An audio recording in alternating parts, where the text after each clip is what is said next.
The views and opinions expressed do not necessarily represent those of Access Fort Wayne, the Allen County Public Library, or any other supporting group.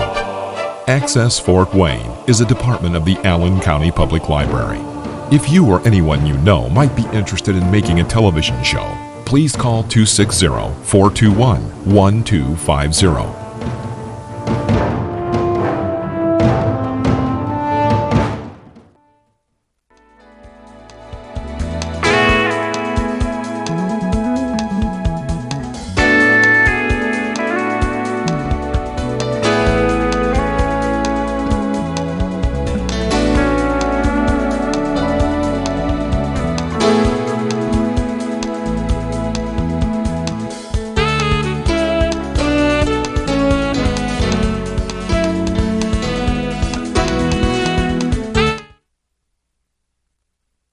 Welcome to the Mind, Body, Spirit show today. And there'll be a lot of information coming out in the next hour or so, but let's smile about it and do something about it, because we all love our children. This is really a children's show. It's about health and the children that we love. And the name of the show really is The Hacking of Our Children's Mind. How we addict them, habituate them, whatever you want to call it, at a very young age to sugar, bad fats, nicotine, alcohol, technology, marijuana. I could on and on. But today's show mainly is addicting them to sugar, which causes so much bad health. And it's related to the hormones in our body. And I want you to understand the science of this, okay? I think there's been a failure of public health. Public health should be doing this. And I think the reason that they do not, I'm talking about the county level, the state level, the federal level, and I'm going to be straightforward about it. I think the reason they don't do this, they're all making money from not doing it. And I'm going to show you how today. Remember, they managed to attack the amount of cigarettes people were smoking. Now it's way down, but it's coming back again. Kids are vaping at a 25% rate or so. And what does the government, as usual, county health, public health, what it doesn't tell the people? And you can Google it and find it. There's sugar in cigarettes. Matter of fact, they're thinking it's the sugar in the cigarettes that is what is causing most of the addiction, not the nicotine. Just say sugar in cigarettes, Google it. It'll pop up. And decide yourself. Also, Gary Taub's book, he has a whole chapter on sugar and cigarettes. I've never met a doctor ever read it and is aware of it. So it's really on my plate. And public health, the government,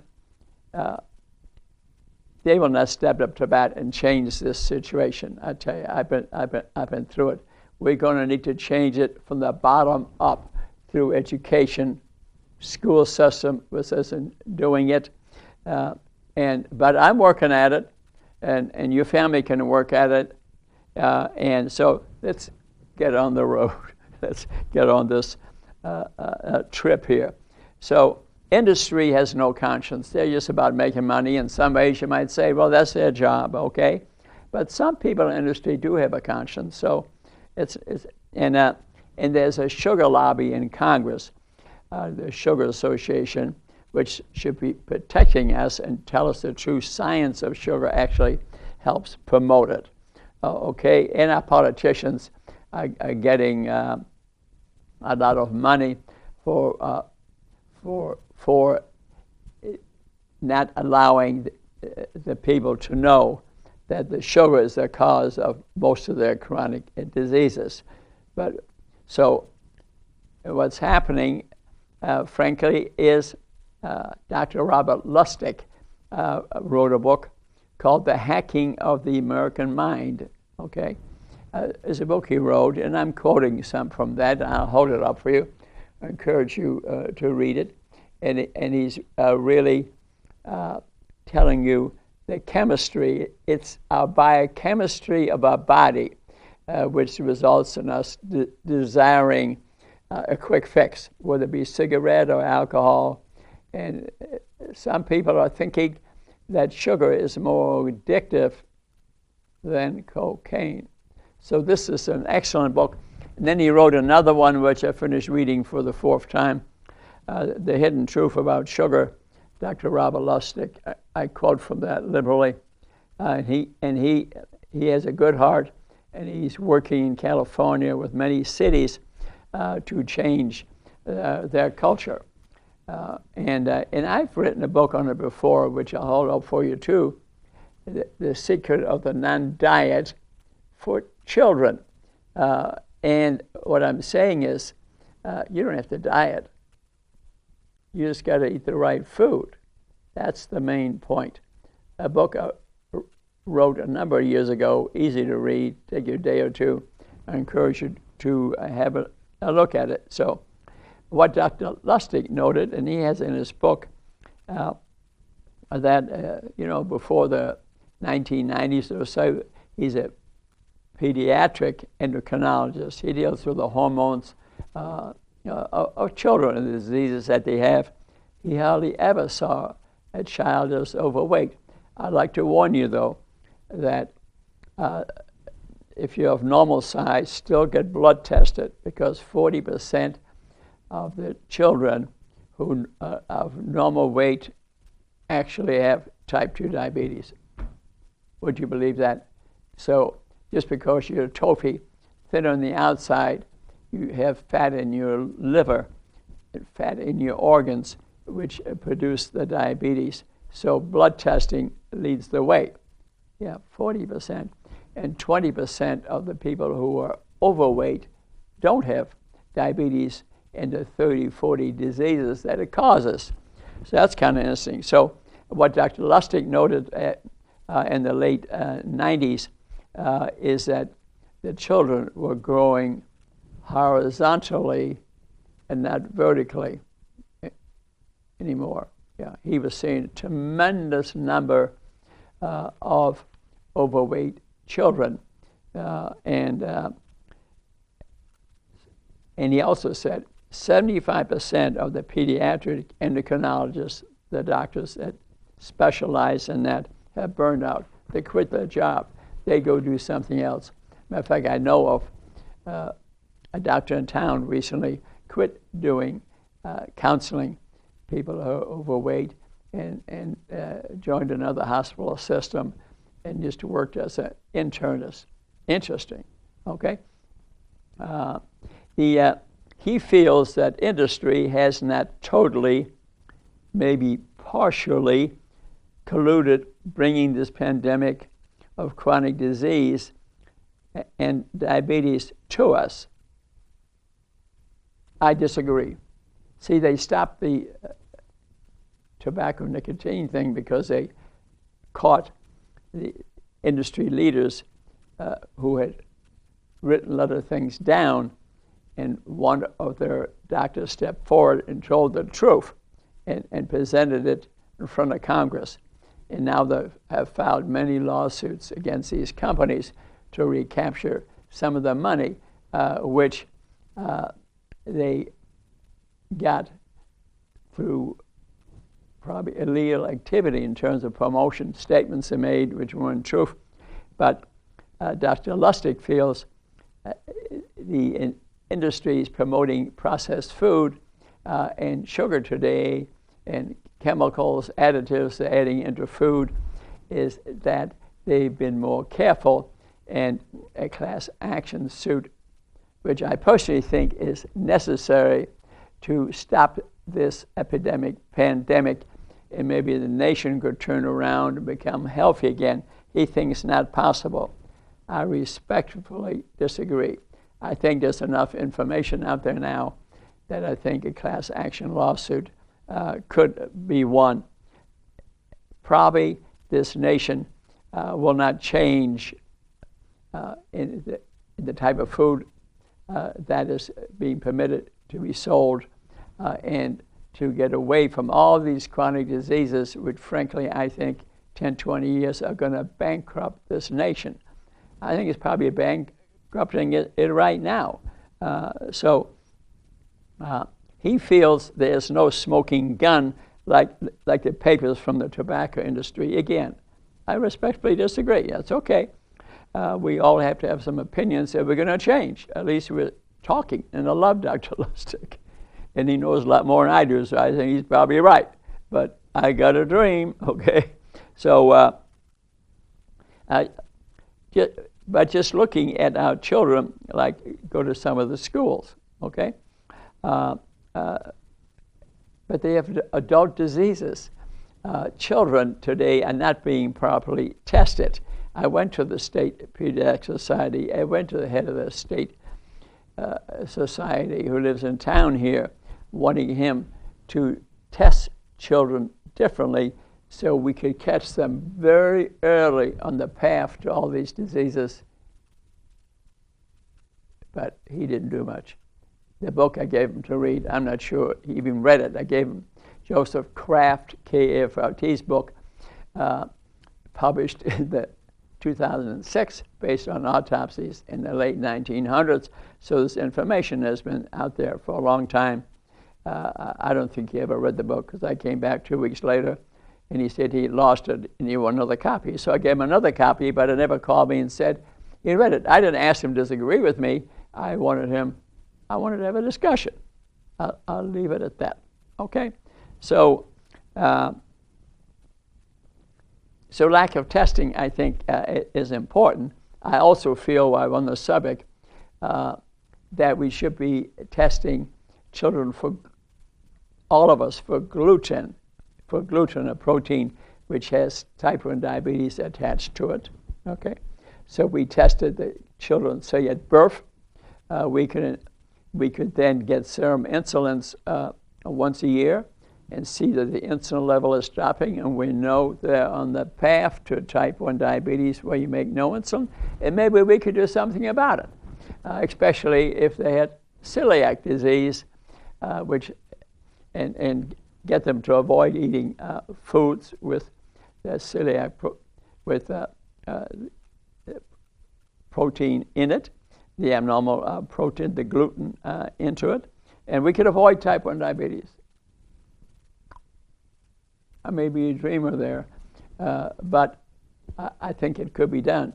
We don't check the kids for serum insulins. It's a mistake.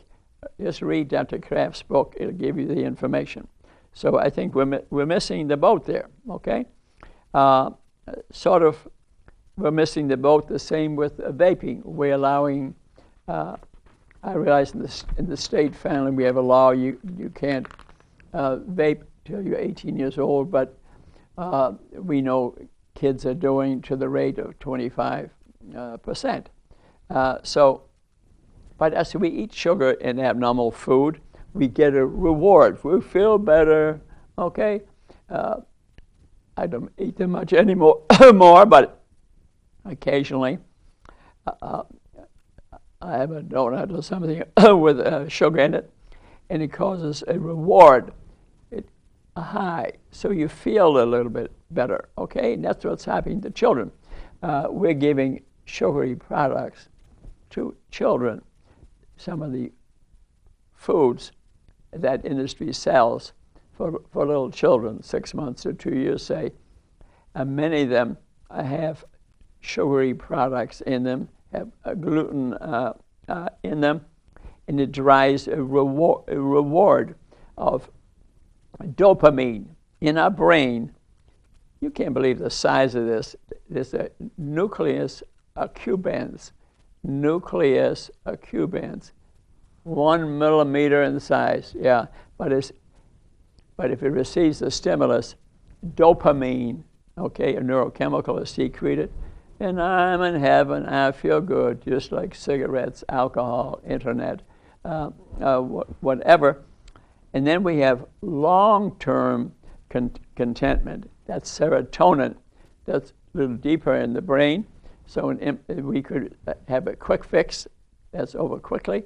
Then an impulse is sent to the serotonin center, and that's a little more long term. We might feel good for a few days, or a few more hours.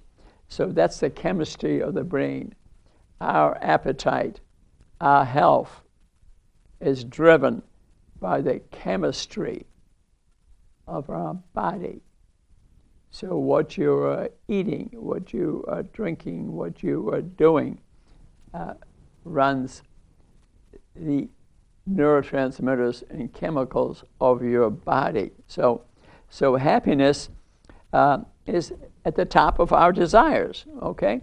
But chronic, meaning long-term, repeated, excessive reward eventually leads to addiction. That's how people get addicted. They keep on doing it, but unfortunately for cigarettes, it can take a week. For sugar, it might take a little longer, okay? But not a lot longer. So it can lead to addiction, and then if there's withdrawal, it can lead to depression too. We're just down in the dumps. And this is what addicts are doing. They're down here, they don't feel good, they do anything to feel better, and taking their narcotic, they're in heaven for a few seconds. Or cigarettes or nicotine. Nicotine, they light up, they keep on lighting up. They keep on lighting up for a lifetime because the nicotine, for example, which has sugar in it, which industry, the government could just say, all sugar in cigarettes is outlawed. You know what happened? The addiction rate to cigarettes go down. Wouldn't go totally away, but it would go down. The government, public health, is not doing its job. Shameful, shameful, shameful. So what we're having is a war on the American psyche, okay?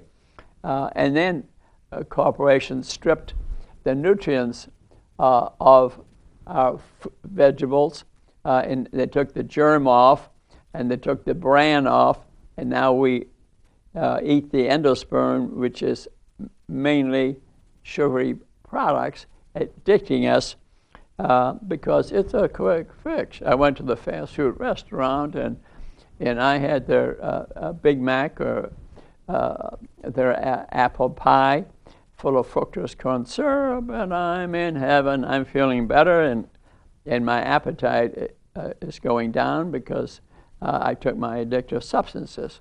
So what do we have today? Because if you look around, you see we're a very unhealthy nation. Remember I said 41% of the ones who look healthy are actually not healthy because they need to get a proper blood test. So I encourage you to do that. As far as I'm concerned, you are what your blood tests are. Not necessarily how you look, what your blood tests are, okay?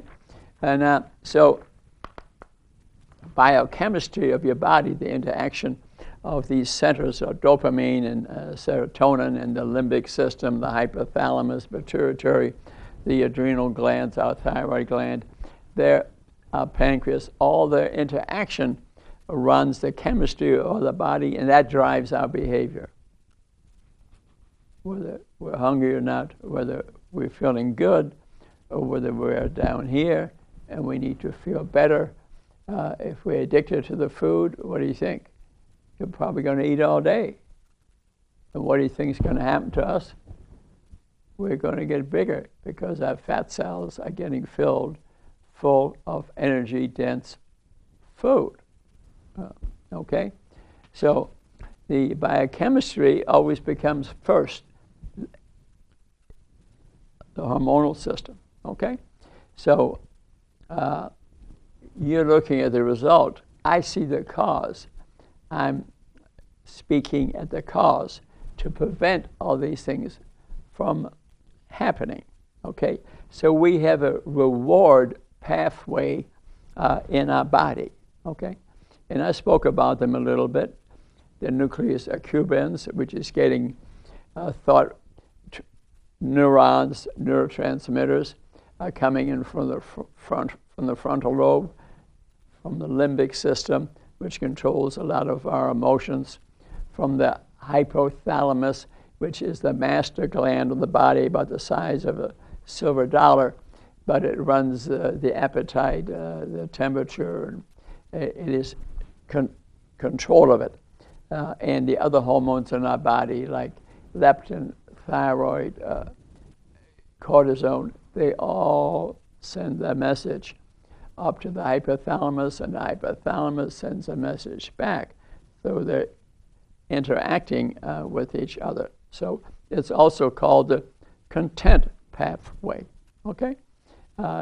If we keep on eating addictive food, I'm in heaven, I'm dancing, till, of course, those chemicals go down and we gotta eat again, or smoke a cigarette, or text, or gamble, all things that can be addictive. So weight gain, which I remember it says not the whole problem, does havoc with the dopamine system. Okay? And because after a while we become addicted to it. Leptin is a hormone made by your fat cells. Everyone has a certain number of fat cells in their body, okay?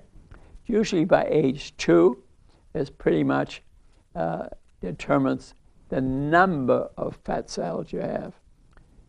But the number that you have is controlled before age 2 by the mother. When you were living in the uterus, what she was eating, what she was drinking, what she was smoking, what she was doing, whether these exercises, was changing the genetic structure of the infant in the uterus. So what mothers do is critical. Matter of fact, the best thing a mother could do is breastfeed a child for 2 years, so they're exposed to the fats of her body, her breast, which is omega-3 fats that build the biggest brain in your body, okay? But if the mother is eating the wrong food, drinking and smoking and exercises, she is changing the genetic structure of her infant. At the end of our chromosomes, which run the information center in our DNA, which is in every cell, at the end have telomeres. Telomeres. And through a scientific subject now that is coming to the forefront, and you could probably Google it or watch some of my shows, is at the end of our chromosomes, which we have, okay, are telomeres. Telomeres. And the telomeres can be changed by the activities of what you do. And the science of that has actually indicated that maybe only 5-10% of our genetic structure after conception is written, and the rest is determined by the activities of the mother, which affects the infant, and what happens in the next 9 years or so writes the genetic script of the infant. If the mother has been eating poorly and is overweight, the child may be born underweight or overweight, depending on her activities. We'll go more into that. And the current manufacturing of processed food does not match our biochemistry. The food, the nutrients have been removed. They add other chemicals to it, so to make it more addictive, colorings, flavorings, toxins, and so there's a mismatch between what we're eating and what our body needs, okay? Our body's genetic structure, DNA, was determined thousands, millions of years ago, okay? It is hard to change your DNA. And when there's a mismatch occurring, the body results by forming diseases, okay? Dr. Robert Lustig, in his book, fat chance, the one I held up for you, did not really see overweight people much before 1995, okay, as a pediatrician. Then he started seeing increasing obesity, and at that time, they were telling the patients, it's your fault, eat less and exercise. And you know what happened? That did nothing. Occasional patient that I've seen to do that might help them, but the majority of people, it's a type of food they're eating. And if you've been feeding your child in the uterus bad food, there are going to be problems. And if you do that after they're born, there are going to be more problems. They may be, they might even look pretty good, okay, but have metabolic changes in here with fat in their liver and in their organs, and actually they're at the beginning of a type 2 diabetes, and they may die in their 30s and 40s, grab their chest, have a heart attack. Yes, it's happened in America and the world at a fairly high range, okay, at a high rate, okay? So telling people it's your fault will not change it. What you got to help them change is to educate them, to get them to eat the right food, and teach them some other things, maybe about fasting and things, and they'll lose their weight quickly. So obesity is not a behavior alteration. It's an error, or it's not a character flaw, okay? It's a matter of biochemistry of the body, the type of food you're giving your kids or eating yourself. So, now, as I already mentioned, children don't choose to be obese, okay? Maybe they're stressed. Stress is part of it, and they eat more because they feel better when they're doing it.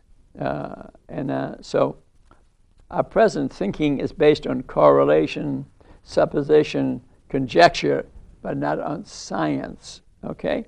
Dr. Lustig books I've written have science in them. Many of the books out there. The soda pops people are drinking today is about 50% of the overweight or metabolically abnormal problem. Remember, you could be a trophy, thin on the outside, fat on the inside, you drink a lot of pop, and your metabolism is off, and you get disease in your body, although you're of normal weight. Get blood tested with glucose tolerance test, serum insulin tolerance test. Your chart changed if you get only the fasting blood sugar or the glucose tolerance test. You got to get the insulin tolerance test, then and some of the abnormal fats, and maybe get some kidney tests too, in case you already have advanced disease. Kidney disease goes through many steps.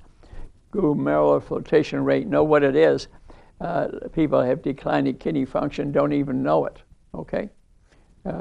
Many people have vascular disease because the insulin, which raises because of eating a lot of sugar, punches holes in your endothelium, the one cell layer in your blood vessels in your body, and punches holes in there, and then the abnormal fats in your blood deposit on top of that, and that's what causes atherosclerosis. So the first problem is elevated insulin. That's the reason you get the insulin test. So soda pop accounts for 50% of the problem. So the industry regulated that a little bit, and the government encouraged children to start drinking more juice. I'm going to tell you something, almost no difference. Mm-hmm. Juice is full of sugar. I just checked it in a bottle I found in my refrigerator because Thanksgiving coming up in the fall. The missus brought home apple juice. So I checked, not the apple, but the apple juice. And it tastes so good, let's face it. You know what I mean? Just like pumpkin pie. And so I checked the label. Per 8-ounce drink, there was 38 grams of sugar. You might as well have a Coke. Okay? So be careful of juices. Eat the apple, okay, or eat the pear. But the juices are full of sugar, which is unhealthy. Talking about drinking things also, and I leave this up to you. But milk, for example, I mean, our government has the WIC, the WIC program, and they encourage the kids to drink milk. Incidentally, a lot of that is due to government support of the Farm Bill, okay, and to promote milk consumption. They give it to the WIC program. That's some money for the city, but the milk isn't as healthy as you think. Read a book by Joe Keon called Whitewash. Joe Keon by Whitewash. Make up your own mind. But it has 1,000 scientific references. And if you drink a lot of milk, you're more likely to have diabetes. Mm-hmm. It's right in the book. You're more likely to have breast cancer. It's all in the book. And the reason being, a lot of milk, most milk that is sold comes from a cow that was in a cage to increase its yield 10 times, and they fed it growth hormones and estrogens and different hormones so to increase milk production. That's industry at work. Make up your own mind. Read that book, Joe Keon, Whitewash. I never drank milk again from cows, okay? Cow milk is meant for baby cows. Matter of fact, if you're a veterinarian, in the zoo, for example, you don't give the milk of one animal to an animal of another species because you know what happened to the animal? It would die. Every veterinarian knows that. We don't die like that from drinking cow's milk, but there are effects. Casein, the protein in milk, actually is extremely carcinogenic. That's been proven. Dr. Don Campbell from Cornell University said that. He visited the Philippines and he saw it at work there. So, like I said, I'm about information. I didn't say don't drink milk, but you look it up, read the book, and then you do what you like. The trouble is politics gets in the way, okay? To fix it, we'll need to start from the bottom up. And today is what I'm doing. I'm giving you information. I encourage you to read, ask me questions, okay? The science has been here for years, nothing new, okay? We know processed food strips of all our nutrients. It's not healthy, but it's fast. We can get it quick. Incidentally, if you get one of their hamburgers, they've injected them with extra sugar, so you get another one. Mm-hmm. Mm-hmm. It's been affected by lobbying. Public health doesn't speak up. Pharmaceutical companies are making a lot of money selling you drugs for the illnesses created by food that shouldn't be eaten. So they're all intertwined with each other. And maybe Lustig right. Maybe our government, our public health will never step up and change it. And we have to work from the bottom up. He discusses that in this last chapter of his book, Fat Chance. It's a great discussion. I'm open-minded to it. At the moment, we had 1 million overweight children in 2001. Now, about 20 million. Mm-hmm. Probably more than that. That's out of the book, which is a number of years old, probably 30 million. And they're going to go up and develop their chronic diseases from diabetes, type 2 diabetes. Mm-hmm. The hospitals are full of these patients, full of heart attacks and strokes, which could have been avoided majority of the time. So at least 1/3, or Dr. Lustig feels 1/3 of the teens have diabetes right now. I think it's probably higher than that because some years have gone by. Okay. Obamacare felt that there would be 32 million with chronic diseases by 2019. It's a great deal higher than that. It's at least double that by now. In another 10 years, 20 years, it'll double again. Do you think our country can afford that? I don't think so, especially after this viral thing we're going through right now. Incidentally, the death rate is much higher if you have diseases from diabetes because the viruses are very small. They don't have their own metabolic system, and the viruses will get into that cell, and if you're diabetic, there's much more sugar in your cell, and it lives off that sugar. It couldn't survive without the sugar and fatty acids, which are from sugar, and it becomes bigger and multiplies and leaves the cell and can kill the patient or spread out through the world. Yeah. If you have any of these chronic diseases, get rid of them. Take you about 6 weeks and get rid of them. That's what the government should be emphasizing. Again, that should be the main emphasis. In New York City, 92% of the people that died were diabetic. Mm-hmm. Chicago, New Orleans, across the world, it's the same. I mean, it's very interesting, but it smells of opportunity, okay? And the World Health Organization speaks about, too, about the number of unhealthy people have doubled in the world in about 20 years. Now they're determining that what we eat is worse than smoking, because that's bad too, okay? And so we know the obesity profiteers, medical profession, they make the most money out of it, okay?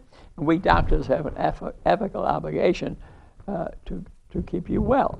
That's why I'm here today, but I'm concerned about the hospitals because I went to them about my stopping preventing diabetes and brought in books. Then I wanted them to open up a diabetes reversal center, which I'm opening up at the Three Rivers Pharmacy in town. And I've been seeing patients there for a few years now.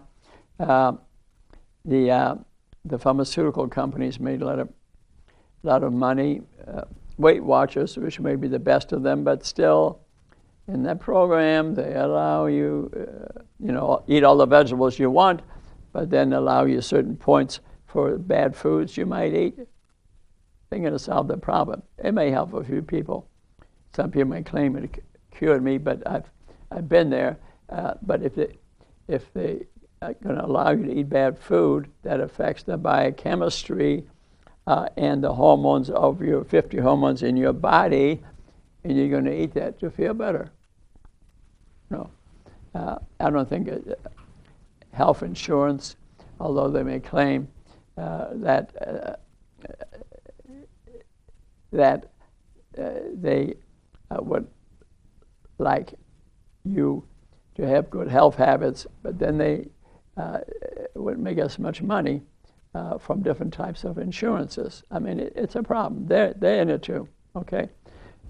So at the head of the table, what? A glutton and sloths. Okay, well, you're overweight and you don't move much and it's your fault. Well, I don't agree. And the majority of our children eventually down the line may have diabetes and the chronic diseases, and no less breaking a budget, but the person themselves, they're going to die young. We're taking 20 years of the lives of our children, 30 years, maybe 40, 50 years. Some die in their 30s and in their 40s. So the commercial food industry, find cheap food means political stability. So the government wants to do much, public health wants to do much, but it's eat what they want. In some racial groups, it's 2 or 3 times the amount of chronic disease. And could you say Asian matters? Black people matter? Yes, they do. And some get a higher rate of this, okay, because they're living in food deserts, okay. and through slavery, habits may have developed. There may be some small genetic changes because we made them eat different kind of foods. For a slave to live, he had to eat sugar cane out of the fields because they'd starve them. And that changed their genetic structure a little bit, but it's not because they're black or Asians. It's because differences. Asians eat a lot more rice, for example. Hardly anybody in this country has been gluten tested. When they do in Australia, they test 100% of the people for gluten, which can cause diabetes, many other illnesses. Go to YouTube, you can watch my show on gluten. And we don't test people for that, 7% of this nation. And in Australia, everyone gets gluten tested, okay? In the United States, it takes 10 years before you have the disease, but finally a doctor says, oh, you get a problem with gluten. By that time, you may have died or have developed other diseases. I've seen examples of it where my banker lost his joints from this problem, okay? So the federal government makes a lot of money from lobbying money. The sugar industry supports our congressmen. Every time you meet a politician, bring it up. How come you're allowing us and my children to eat this poor food and not providing good businesses in certain parts of town where they don't have healthy food at all, okay? In the 1974 food pyramid was a government guide which was wrong, okay?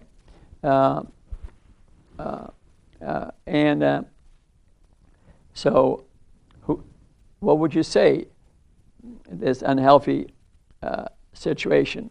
Are we all personally responsible? But many people don't have a choice. Only place they can buy their food is a fast food restaurant or at a gas station. Fast food restaurants, maybe we ought to consider not allowing them certain parts of town. If there's an unhealthy part of town, no fast food restaurant. That might help a little, but that's not the final answer. And these foods are more expensive there usually. Government programs should not be handing out bad food in the school lunch lines. They many times a soda pop. They allow soda pop machines in schools. Certain school districts don't allow it, but a lot of places they are. Okay, so we are on an industrial global diet. Okay, actually, what they're showing now, which is really frightful, speaking about children, the greatest increase in being overweight has been in 2 and 5 year olds, partly because of government programs, where the government providing some food and milk, which has the wrong fats in it and has hormones in it, and the hormones in the milk changes the biochemistry of us and can cause an increase in size because it has bovine growth hormone in it, which they gave to the cow, but you're drinking the milk of that cow, and guess what it's going to do to you?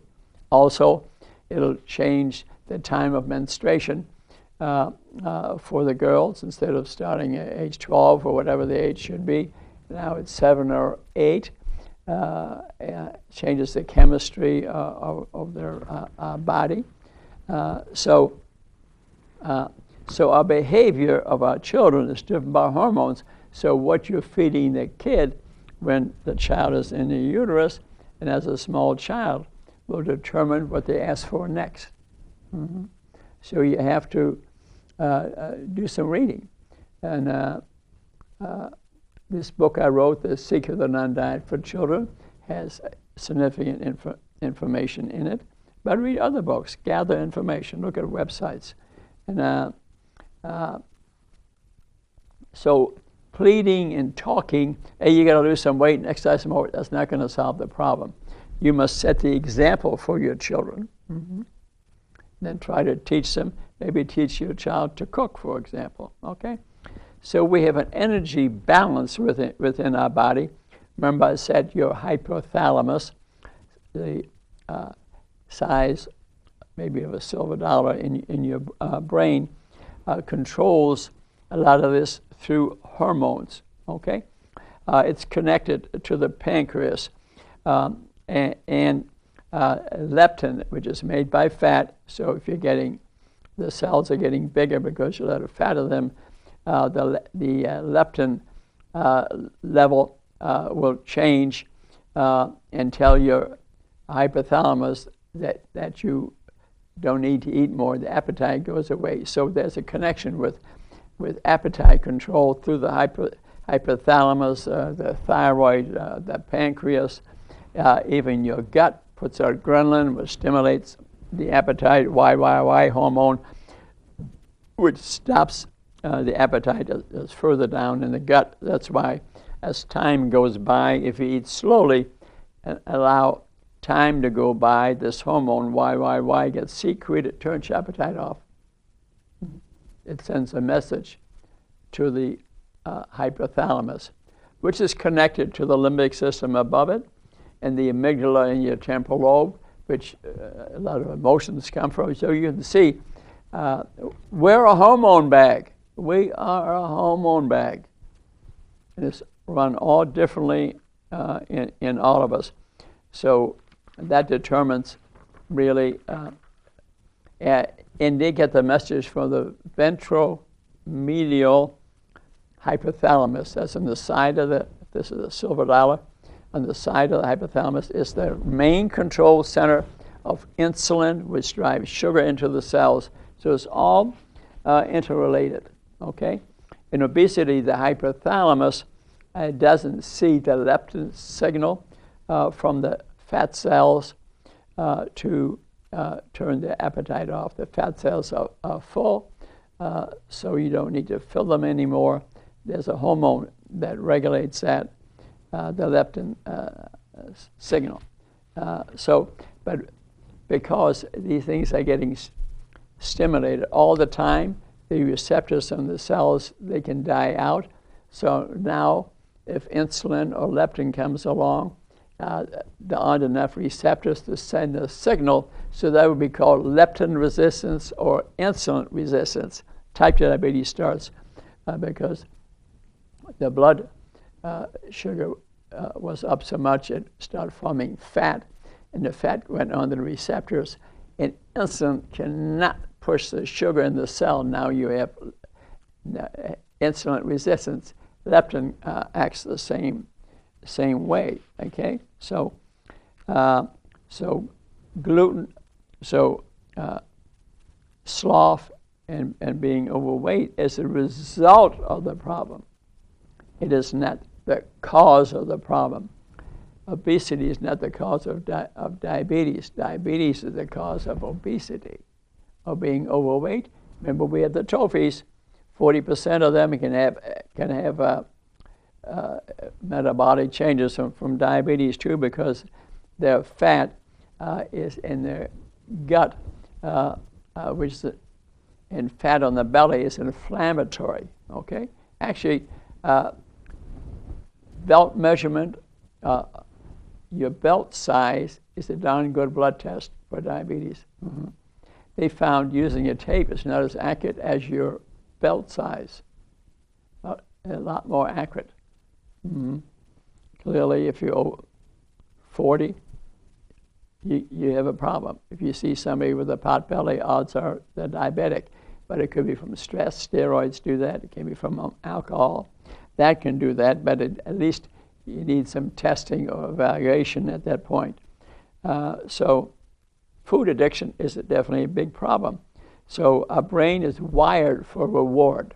Why? Because through evolution, to keep us alive, they made sure that we would seek some food, and we are wired that way, okay? Just like the woodchuck who I said hello today, lives under my house. He's wired for that, because I notice I put corn out for the birds and the deer and One of the deers was there today, waving his ear at me. He knows me. And Woody said hello to me. Is that Woody's getting bigger and bigger because he's going to go into hibernation, but we don't hibernate. So in the spring he comes out, he's quite thin. So he's wired a little bit differently. And so we spoke about these all being interconnected, okay? So how would you define food addiction? Linking, wanting, needing. Fast food is ideal. We all like it. Fat, sugar, salt, caffeine, cheap, quick. Don't have to wait for a waiter, okay? But the problem is that food has been changed by industry.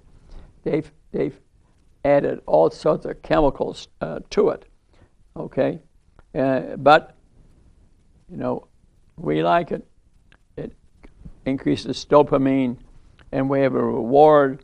Insulin level goes up. Insulin level puts the sugar in the cell, but insulin does a lot of other things too. It affects the leptin level and increases fat in the fat cells. So insulin is not exactly great, but it's just like nicotine, morphine, cocaine, alcohol, all the same chemistry, okay? So we might say we become substance dependent. Some people wouldn't like to use the word addiction. We're dependent on the food, okay? And there are criteria for that, 3 of which are physiological changes in our body, and then 3 to 7 are all chemically determined, okay? So one can use the word tolerance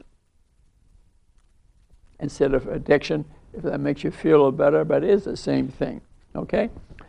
And you're more likely to be, let's say, dependent or tolerant of it if you withdraw, if you don't eat sugar for a few days and you really miss it, okay? And withdrawal symptoms, you're dizzy, you loss of energy.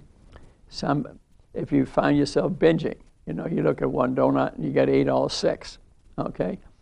And that you've had many times you try to stop and can't.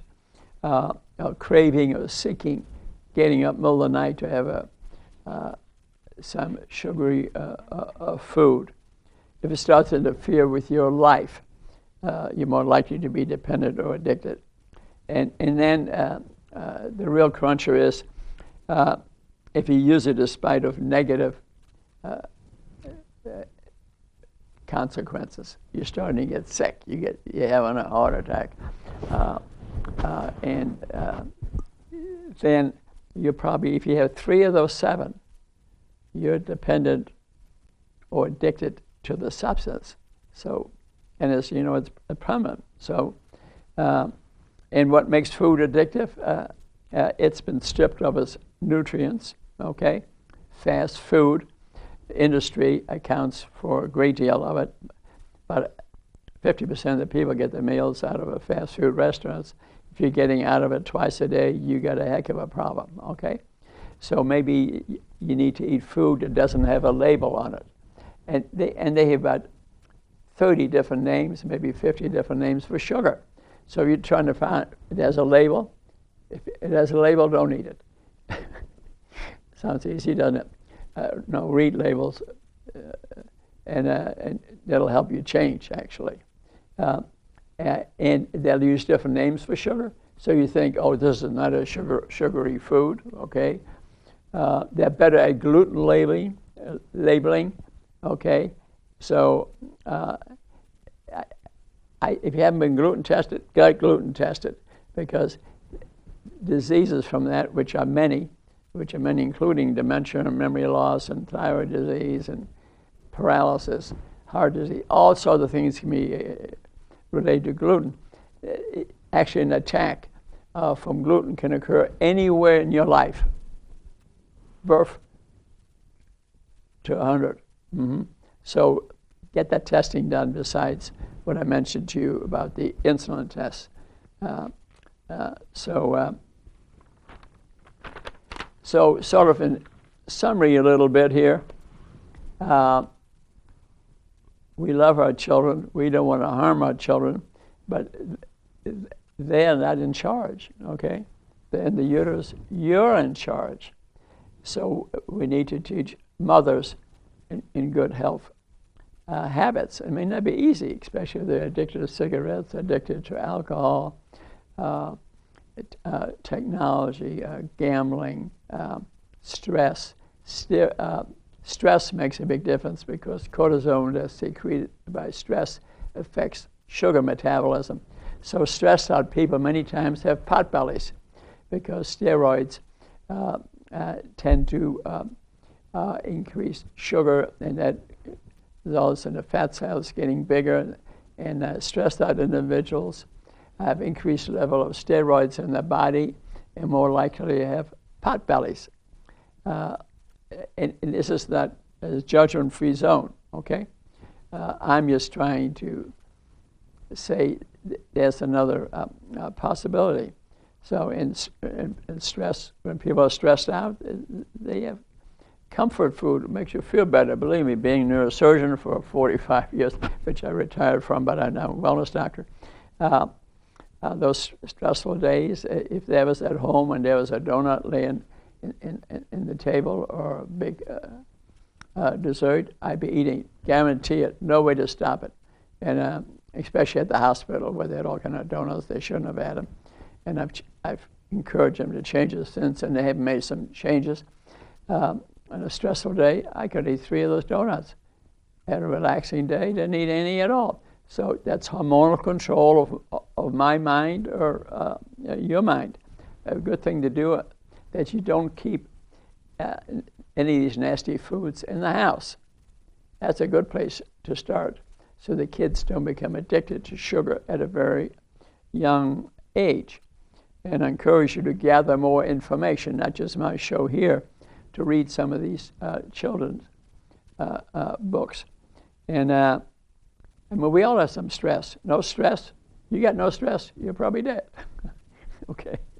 And so acute stress, the targets are running at you is over quick. That doesn't bother you. It's chronic stresses every day. Something's coming at you. Maybe you got too many kids. Maybe you can't handle that, and you get a job or two, or maybe one family member or another is abusive, and you're smoking and you're drinking, and it's complex. So remember what I said? Hormones run the metabolism of your body. That determines your health. So to have good health ease of eating the right food, of maybe eating moderate, low carbohydrate diet, proper proteins, and learn what good fats are.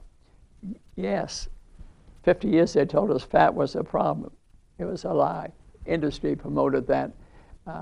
And then they outlawed some fats, and now they're saying low-fat diet, which is incorrect, because what did industry do when they government recommended low-fat way of eating? They put sugar in the food, and look at the result. Look at the result. Look around. Judgment-free zone, but I'm trying to keep you alive, okay? So the food that you buy, that you keep at home, make sure that it's healthy. And if you can, while you're pregnant, be careful what you're doing, okay? And once a child is born, what you're feeding the child to keep them away from soda pops and eating nutrient-dense food, and read the labels. So, because industry does indeed sell you products that are not healthy for you, okay? So I think I gave you a little summary here of the hacking of the American mind and the child's mind.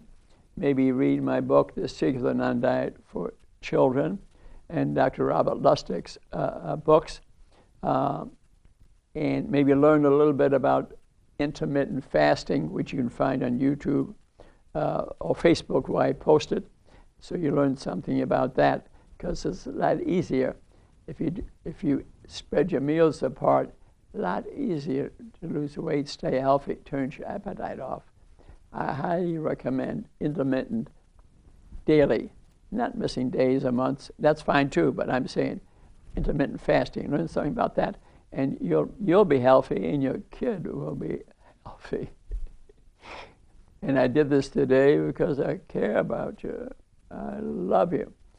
You can go to Cashman, Rudy Cashman, YouTube, 500 TV shows on there, all aspects of health, or call the Three Rivers Pharmacy, 373-1083. Get a free appointment. I'll see you and deal with these problems. And I coach a lot of people to keep them healthy. I want you to live to be 100 so I can play pickleball or tennis against you. I love you. Thanks for watching the show.